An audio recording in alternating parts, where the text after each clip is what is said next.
Japan is an island by the sea filled with volcanoes and it's beautiful. In the year -1 billion, Japan might not have been here. In the year -40,000, it was here, and you could walk to it, and some people walked to it.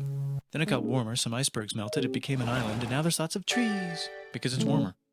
So now there's people on the island, they're basically sort of hanging out in between the mountains, eating nuts off trees, and using the latest technology, like stones and bowls. Ding dong, it's the outside world, and they have technology from the future, like really good metal and crazy rice farms.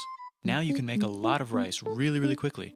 That means if you own the farm, you own a lot of food, which is something everybody needs to survive.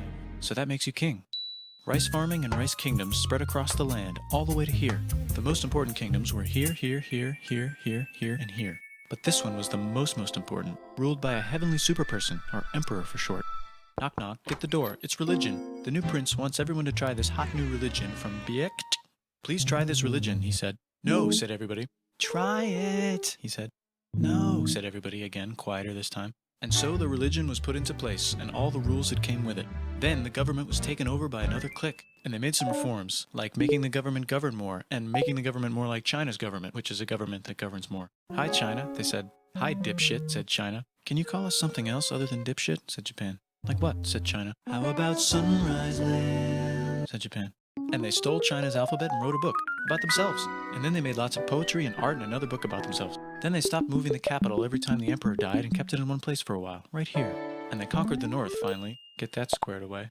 A rich hipster named Kukai is bored with modern Buddhism, visits China, and learns a better version, which is more spiritual. Comes back, reinvents the alphabet, and causes art and literature to be great for a long time. And the royal palace turned into such a dream world of art that they really didn't give a shit about running the country. So if you live outside the palace, how are you supposed to protect your shit from criminals? Hire a samurai. Everyone started hiring samurai. Rich, important people hired samurai. Poor people who could not afford to hire samurai did not hire samurai. The samurai became organized and powerful, more powerful than the government. So they made their own military government. Here, they let the emperor still be emperor, but the shogun is actually in control. Breaking news, the Mongols have invaded China. We've invaded China, said the Mongols. Please respect us, or else we might invade you as well. Okay, said Japan. So the Mongols came over, ready for war, and died in a tornado. But they tried again, and had a nice time fighting with the Japanese, but then died in a tornado. Then the emperor overthrows the shogunate. Then the shogunate overthrows him back and moves to Kyoto and makes a new shogunate. And the emperor can still dress like an emperor if he wants, that's fine. Now there's more art. Like painting with less colors, collaborative poetry, plays, monkey fun, tea parties, gardening, architecture, flowers. It's time for who's going to be the next shogun. Usually it's the shogun's kid, but the shogun doesn't have a kid. So he tries to get his brother to quit being a monk and be the next shogun. He says okay, but then the shogun has a kid. So now who's it gonna be? Vote now on your phones.